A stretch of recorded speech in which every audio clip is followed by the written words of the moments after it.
Hello, this is Pastor Terry Goodman, and I want to welcome you to the Wesleyan Connection. This podcast is primarily for the clergy and laity of the Holston Annual Conference.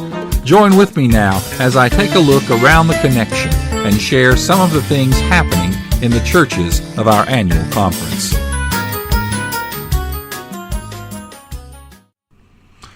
I want to welcome you to the broadcast today. I'm going to talk with you about something that I do in my evening times on Tuesdays and Thursdays. I am a live broadcaster on a internet community called YouNow. That's capital YOUNOW.com if you want to check it out. My name on that site is Pastor Terry. Every Tuesdays and Thursdays from about 8 till 9:15 or so, I do a live on-air broadcast. You got to understand, I'm a 55-year-old male reaching out to an audience that is primarily between the ages of 15 and 25. And I'm trying to connect with them, and surprisingly, I'm managing to do it. The Lord must be behind this, because I want to share with you a conversation that I had recently with a girl named Janie, who's an 18-year-old young woman from the Dallas, Texas area, and she has just been put in charge of a youth group at her church, and she was trying to figure out exactly what it is that maybe she needed to be doing, and she asked me for some advice, and that's what I gave her. Now, you've got to understand this YouNow process is I'm a live broadcaster at the time it's happening, and I'm seeing a series of words down the side of my screen that are the questions that they are asking. So you never will actually hear Janie talk. You will only hear me referencing the things that I'm reading off the side of my screen. So don't get concerned if you think, well, where's she at? You can't hear her. No, you won't be able to hear her because she is sort of silent in the background, but we are conversing with me live, talking, her listening on her end, and then her responding back to me with some written requests. So I hope you enjoy this sort of one-sided conversation in which I share some of the things that I think are important for a youth group. You started with a youth group on Fridays a few months ago. Any advice? Okay, meaning that you just started going to a youth group to give advice, I need to ask some questions. First of all, is it, from your picture, you look like you're maybe a little bit older teen. You look like you don't look like an 11 or 12-year-old from the picture. So it's probably not a middle school group. I'm going to assume it's a high school youth group. What do they do when they meet? Friday to me, is a strange time for a youth group to meet, because I would think the youth would probably be going to ball games and things like that. Now, if you meet after the ball games, that might be a good time for the group to meet. Oh, you started a youth group. So you're in charge of the youth group. Okay. Then that's a different story.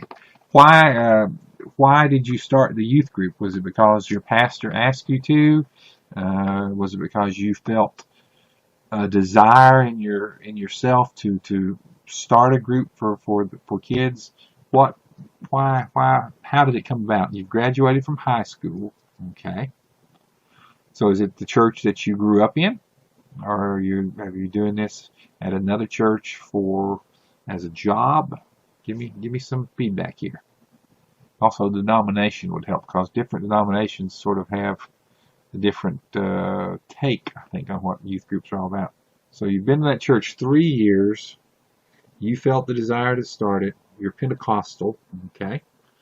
So, to me, a youth group has several different reasons to exist. On the one hand, you need to provide fellowship. You need to provide a safe place where young men and women can get together and just have some fun, where there's not going to be stress and stuff going on from the world around you for a while. Provide a place of fellowship. You need to also provide a place of learning. You need to find some way to incorporate Scripture and teaching of the Scripture into the things that you're doing. It needs to be a place of growing in terms of their relationship with God, and that's more than just studying the Bible. That's prayer. That's engaging in meditative moments. That's engaging in reflective moments. There needs to be a service aspect. Being a Christian is not just about doing things for yourself, but you also need to do things for other people. Maybe if you have a lot of elderly in the church, you can get the youth together in the fall to go rake leaves in their yards. You get the youth together to go into your community and do something. We collect canned goods here for the children at the primary school, and oftentimes we'll get our youth involved with that. So there's fellowship, there's study, there's discipleship, growing in knowledge of God, and there's service. I think those are the 4 elements that are part of any successful youth group. Now, how you go about bringing those elements into play is up to you and your particular situation. And you don't necessarily have to do all 4 things every time you get together, but there needs to be a balance overall so that you're not just a group that just gets together all the time for fun, or you're not just a group that gets together all the time to study and pray or service. You need to have a balance. Well, I hope you found some of that advice that I gave to Karen, that young lady out in Texas that's beginning her youth group. I hope you found some things in there helpful if you're trying to decide how your youth group can be structured. I want to invite you back to this podcast. This is still very early in the process for me, only the second podcast that I have put up for folks to listen to, but I am intending to offer 2 a week, maybe 3 a week if I can get things moving ahead, and I need you to come back and to listen and to tell your friends. We'll have discussions like the one I just had with Karen, offering advice, but also I want to talk to people. I'm going to talk to our district superintendent in the near future and put him down on tape, so to speak, with some of his ideas for things that are happening in the district. But I'd like to hear from local churches. I'd like to hear the things that are working for you, the things that are making a difference in the life of your congregation and how your congregation is impacting your community. And so give me an email, send a message to me at pastorterrygoodman@gmail.com. Again, that's pastorterrygoodman@gmail.com. I'd love to hear from you and arrange to get together with you and hear how God is using you to make the kingdom stronger in the place that you serve as a pastor, or the place that you worship and serve as a lay folk, as a lay member of a church. So God bless. Have a great day.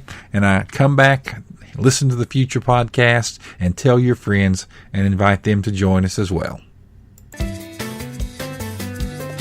This is Pastor Goodman. Thanks for listening to this edition of the Wesleyan Connection.